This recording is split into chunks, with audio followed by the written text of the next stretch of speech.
বিশ্বের আকর্ষণের প্রতীক নিউ ইয়র্কের ঐতিহাসিক টাইমস স্কয়ারে নতুন প্রজন্মের বাংলাদেশিদের মনোমুগ্ধকর পরিবেশনা।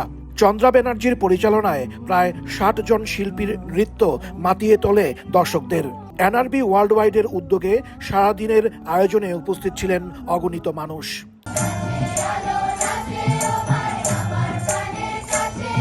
আলো ঝলমলে টাইমস স্কয়ারে সমবেত প্রায় ১০০ শিশু। তাদের কণ্ঠে রবীন্দ্রনাথ, নজরুল, লালনের গান। টাইমস স্কয়ারের আলো যেন আরো উজ্জ্বল হয়ে ওঠে।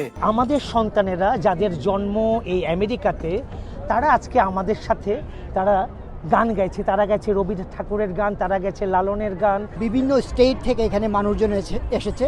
আমাদের প্রধান উদ্দেশ্য ছিল আগামী প্রজন্মকে সম্পৃক্ত করা।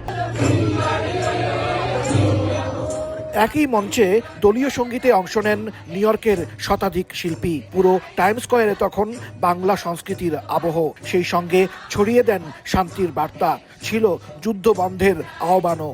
এখানে ছোট ছোট বাচ্চাদের এত সুন্দর করে বাঙালি আনায়, ওদের নাচ শেখানো হয়, গান শেখানো হয়, সবকিছু দেখে ভীষণ ভালো লেগেছে। আর আমি আমার মেয়েকে সঙ্গে নিয়ে এসেছি। আমার মেয়ে অনেক মজা পাইছে দেখে। এর আগে বিকেলে মঙ্গল শোভাযাত্রার মধ্য দিয়ে শুরু হয় বর্ষবরণ উৎসব। শেষে সঙ্গীত পরিবেশন করেন বাংলাদেশের জনপ্রিয় শিল্পী নকুল কুমার বিশ্বাস। নিউ ইয়র্ক শহরে বসবাস করেন ৮০০রও বেশি ভাষাভাষী জাতিগোষ্ঠীর মানুষ। এর মধ্যে হাজার হাজার বাংলাদেশি আজকে নববর্ষ উদযাপন করেছেন।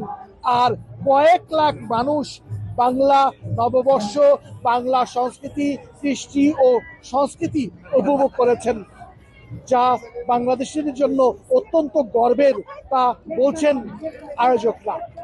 হাসানুজ্জামান সাকি, সময় সংবাদ, টাইমস স্কয়ার, নিউ ইয়র্ক।